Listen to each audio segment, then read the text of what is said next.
Alright, so today under our quick recap series we will study about the simple harmonic motion, which is also called as SHM.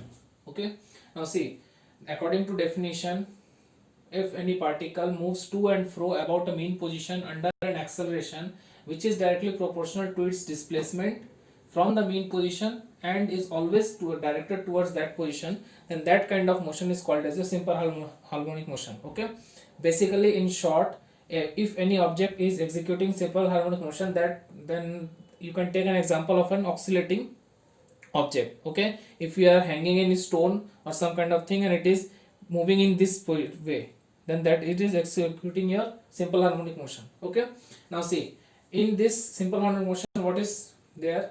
Restoring force is directly proportional to your displacement. Okay, so restoring force, if I am using F and displacement is x, then F is directly proportional to x. Okay, now F equal to minus kx, where k is your force constant, also called as your spring factor if I am using any spring. Okay, and SI unit of this k, this force constant, is a Newton per meter, right? So F equal to minus kx, this is equation number 1.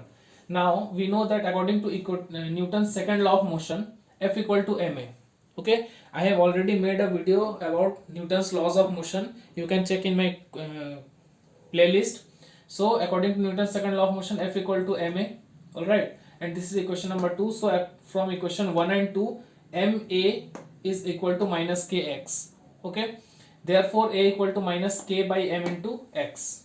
All right, so this is spring factor or force constant, m is the mass of the object, which is same, right? So the variable quantities are a acceleration and x displacement. So basically in simple harmonic motion, a is directly proportional to your x. Okay, that is only written in this definition. Now in the next portion we will have to study about the differential equation of SHM. Okay, we have already studied that F equal to minus kx and F equal to ma, right? And in rectilinear motion we have already studied that a equal to d square x upon dt square, where a is your acceleration, right? Therefore put this value of a in this equation. So ma equal to minus kx, putting the value of a, m d square x upon dt square equal to minus kx, right?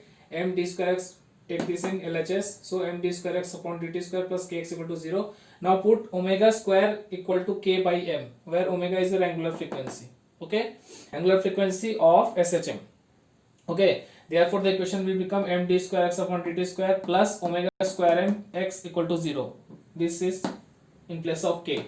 Okay, take the m common, so m d square x upon dt square plus omega square x equal to 0, m cancel out, so this d square x upon dt square plus omega square x equal to 0.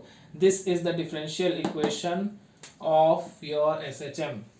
Okay, and after solving the solution of this equation, x you will get as a cos omega t plus phi naught. Okay, where phi naught is your phase difference, omega t is your term. Now the time period of this SHM, okay, that you can calculate by using this formula, t equal to 2 pi under root m upon k. Okay, and this m is also called as an inertia factor, because inertia of any body is related to the mass of that body. Okay, and this k is already spring factor.